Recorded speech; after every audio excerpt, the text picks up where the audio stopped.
Babu. Karibu. Sasa kwanza kijana. Kwanza ile za shida ndio upate kukaa chini. Ile shida yako kijana. Natokea kwangu hapo.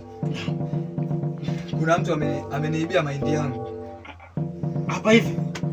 Pale nyumbani pale. Hapa kwako? Naomba unisaidie mzee wangu. Hapa mimi nimetoka kuchimba dasa sasa hivi. Wewe umetoka muda mrefu hapa? Na mimi nilitoka tu kwenda kuzungukia. Chapu wetu nyayo.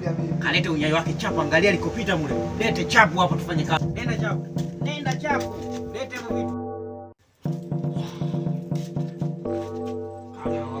Hizo vitu kazi zangu. Vipi tunamuua kabisa sasa? Hapana, usimuue. Ila mpe fundisho. Anatakiwa ajue kwamba dunia ni nini. Mimi ninavyohisi wewe tumtoe Busha huyo. Ili mradi hiyo historia kote wajue kama mimi nani. Na lazima nifanye kazi hii kwa ajili ya wewe na wewe inaonekane mimi kwamba nimefanya kitu. Wezi wote eneo hili watambue mimi nani. Usiwaze kijana wangu. Kuna dakika sifu. Yaani Busha lazima alipate. Sasa huyo inabidi apate Busha kweli. Sasa babu, kwenye kumweka utamwekea tu la size la kawaida, yaani usimkomoe ila ili tumjue. Nini? Wewe unajua kazi yangu vizuri. Mimi naweza kuweka mabusha, naweza kuua mtu lakini kutibia siwezi. Hata kama kazi yangu ya uganga hapo. Huu uganga kwa ajili ya kudhuru watu. Sijui kutibia mimi. Namweka busha, shauri yake. Atatafuta pa kulitolea huko. Weka huo mchanga, weka mchanga.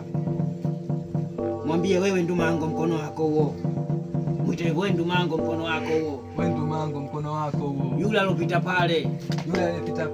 Nataka nimalize kazi. Apate busha. La ukubwa anayosema mganga. Sahihi kijana wangu. Hii kazi ni ndogo sana.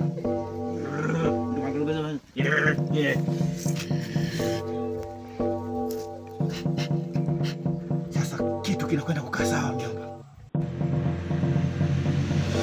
Wewe. Ushenyeshi ndio hili? Kijana. Kijana. Yesu umetoa unyayo wangu wewe. Hapana mzee, mimi nimeleta unyayo wa mwizi. Alipopita mwizi au nilipopita mimi ndo umechukua unyayo? Kijana. Mimi nitaponaje na kuponesha sijui. Nitaponaje mimi? Kijana. Mzee wewe ndo mtaalamu. Sasa unaniuliza mimi tena. Utaalamu wa nini? Ushanipa matatizo haya. Mzee, unaenda wapi? Njoo tuangalie jinsi kulitoa. Mimi natoaje? Na utaalamu gani mimi mzee? Kijana njoo. Ushenzi wangu ushanipiga mwisho.